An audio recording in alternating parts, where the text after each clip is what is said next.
Hello and welcome to a quick video on using your interactive notebook. All right, so hopefully you have went through a little bit. You've got your cover, then you have your table of contents. These are clickable links, so you can click on these and it will take you to that page. But the first lesson for today is on integers and number lines. So I just wanted to show you around this so that you will feel comfortable working through these as notes, and then you'll have these to refer back to. We're here on this first page. This is the first lesson in chapter 1 of 7th grade material, integers and number lines. So you see we have number line here. Here we have some notes I need you to fill in. When you see the word type here, if you click on that, that will actually allow you to type into that space. All right, so the first line here says integers less than 0. So numbers that are to the left of 0 on the number line are going to be negative integers. So I want you to click here and clear that out, and then I want you to type in the word negative. If at any point this gets too fast for you, I encourage you to push pause so that you are able to keep up with what I am saying. All right. Then the other one says that integers greater than 0 or numbers to the right of 0 on the number line are going to be positive numbers. So again, you're just going to click here on the box.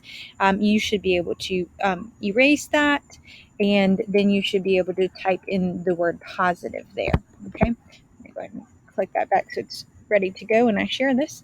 All right, and then we have some graphs here, and on these graphs what you're going to do is you're going to use these red, we use these in class. These are called integer chips.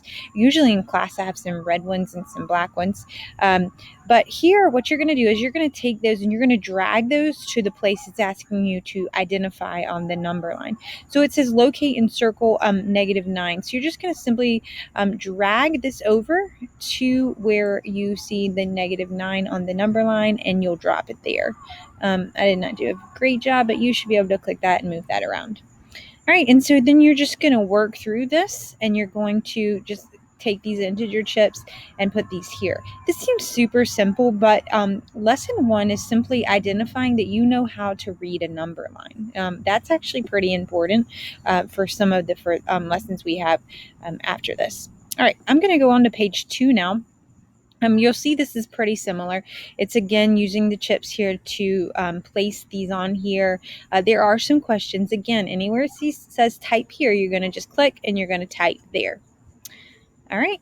I think this is pretty self-explanatory. Ooh, having trouble talking. I will say when you get to page 3, which would be your stopping point for lesson 1, over here on the right-hand side, it says click here for TOD. TOD is your ticket out the door.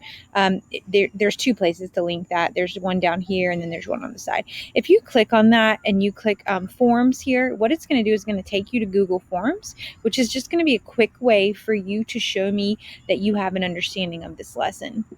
Keep in mind that I can access this digital notebook of yours at any point and see, make sure that you're following along, making sure you're getting your notes completed, making sure you're understanding things. So if you have any questions, please reach out to me, but I just wanted to go over a quick video on how to use this interactive notebook, and I'll have a few more throughout this lesson as well, unit as well. Have a great day.